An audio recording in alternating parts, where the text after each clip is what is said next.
പാകിസ്ഥാനിൽ നടക്കാനിരുന്ന Iran America വെടിനിർത്തൽ ചർച്ചകളുടെ കാര്യത്തിൽ അനിശ്ചിതാവസ്ഥ തുടരുന്നതിനിടെ പാകിസ്ഥാൻ നേരിടുന്നത് കടുത്ത സാമ്പത്തിക പ്രതിസന്ധികളാണെന്ന് റിപ്പോർട്ടുകൾ. താൽക്കാലിക വെടിനിർത്തലിന്റെ സമയപരിധി അവസാനിക്കാൻ പോകുമ്പോൾ ഹോർമൂസ് കടലിടുക്കിലെ വർദ്ധിച്ചുവരുന്ന സംഘർഷങ്ങൾ കാര്യങ്ങൾ കൂടുതൽ വഷളാക്കുകയാണ്. ഏപ്രിൽ 22-നാണ് താൽക്കാലിക വെടിനിർത്തലിന്റെ സമയപരിധി അവസാനിക്കുന്നത്. നിലവിലെ സാഹചര്യത്തിൽ അമേരിക്കയുമായി ഒരു ചർച്ചയ്ക്കില്ലെന്ന് ഇറാൻ വ്യക്തമായി പറയുകയും ചെയ്തു. എന്നാൽ ഇറാനെയും അമേരിക്കയും വീണ്ടും ഈ ചർച്ചയിലേക്ക് കൊണ്ടുവരേണ്ടത് ഇപ്പോൾ പാകിസ്ഥാന്റെ ആവശ്യമായി മാറി. ചർച്ചകളിൽ നിന്ന് ഇറാൻ പിന്മാറുന്നതോടെ പാകിസ്ഥാന്റെ രാഷ്ട്രീയ പ്രാധാന്യം പോലും ചോദ്യം ചെയ്യപ്പെടുകയാണ്. നേരത്തെ നടന്ന ആഗോളതലത്തിലുള്ള പല സംഘർഷങ്ങളും പാകിസ്ഥാന്റെ സാമ്പത്തിക വളർച്ചയ്ക്ക് സഹായകമായിരുന്നു. 79-ലെ സോവിയറ്റ് അഫ്ഗാൻ യുദ്ധകാലത്തും 9/11 ശേഷമുള്ള ഭീകരവിരുദ്ധ പോരാട്ടകാലത്തും പാകിസ്ഥാനിലേക്ക് വലിയ തോതിൽ സാമ്പത്തിക സഹായങ്ങളും കടാശ്വാസങ്ങളുമൊക്കെ എത്തിയിരുന്നു. 80-കളിൽ ഏകദേശം 20-27 ബില്യൺ ഡോളറിന്റെ വിദേശ സഹായമാണ് രാജ്യത്തിന് ലഭിച്ചത്. എന്നാൽ 2026-ൽ ഈ സാഹചര്യം പാടെ മാറി മറിയുകയാണ്. സാമ്പത്തിക തകർച്ചയുടെ വക്കിലാണ് ഇന്ന് പാകിസ്ഥാൻ നിൽക്കുന്നത്. ഹോർമൂസ് കടലിടുക്കിലെ പ്രതിസന്ധി മൂലം മൂലധന ചോർച്ചയും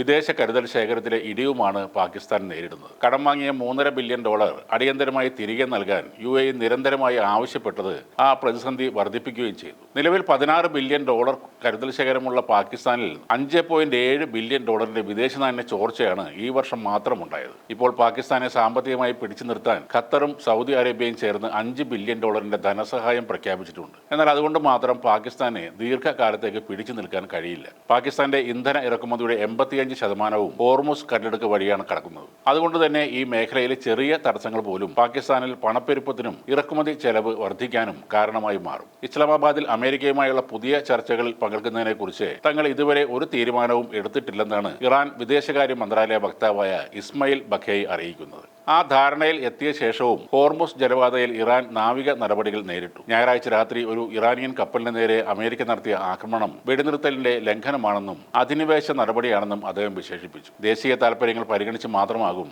ഇറാൻ ഇനി തീരുമാനങ്ങൾ എടുക്കുക. അതേസമയം ലെബനോണിൽ യേശുക്രിസ്തുവിന്റെ പ്രതിമ തകർത്തതുമായി ബന്ധപ്പെട്ട് പ്രചരിച്ച ചിത്രത്തിലുള്ളത് ഇസ്രയേലി സൈനികൻ തന്നെ എന്ന് സ്ഥിരീകരിച്ച് IDF. കഴിഞ്ഞ ദിവസമാണ് ക്രിസ്തുവിന്റെ പ്രതിമ ഒരു ഇസ്രയേലി സൈനികൻ തകർക്കുന്നതിന്റെ ചിത്രം സോഷ്യൽ മീഡിയയിൽ പ്രചരിച്ചത്. ഇത് വലിയ പ്രതിഷേധങ്ങൾക്കും കാരണമായിരുന്നു. പ്രതിഷേധം രൂക്ഷമായതോടെ ചിത്രത്തിന്റെ ആധികാരികത പരിശോധിക്കുമെന്ന് ഇസ്രയേൽ പ്രതിരോധ സേന അറിയിച്ചിരുന്നു. അതിനു പിന്നാലെയാണ് ലെബനോണിൽ പ്രവർത്തിക്കുന്ന ഇസ്രയേലി സൈനികൻ തന്നെയാണ് ആ പ്രതിമ തകർക്കുന്ന ചിത്രത്തിൽ ഉള്ളതെന്ന് IDF സ്ഥിരീകരിക്കുന്നത്. ഈ സംഭവം IDF വളരെ ഗൗരവമായാണ് കാണുന്നത്. സൈനികന്റെ പെരുമാറ്റം ഇസ്രായേൽ സൈനികരിൽ നിന്ന് പ്രതീക്ഷിക്കുന്ന മൂല്യങ്ങൾക്ക് വിപരീതമാണ് എന്നും IDF പ്രസ്താവനയിലൂടെ പറയുന്നു. ഈ സംഭവം നോർത്തേൺ കമാൻഡ് അന്വേഷിച്ചുകൊണ്ടിരിക്കുകയാണ്. കണ്ടെത്തലുകൾക്കനുസരിച്ച് സംഭവത്തിൽ ഉൾപ്പെട്ടവർക്കെതിരെ കർശനമായ നടപടികൾ സ്വീകരിക്കുമെന്നും കൂടാതെ പ്രതിമ അതിന്റെ സ്ഥാനത്തു തന്നെ വീണ്ടും സ്ഥാപിക്കുന്ന നടപടികളുമായി ഇപ്പോൾ മുന്നോട്ടു പോവുകയാണെന്നും IDF പറയുന്നു.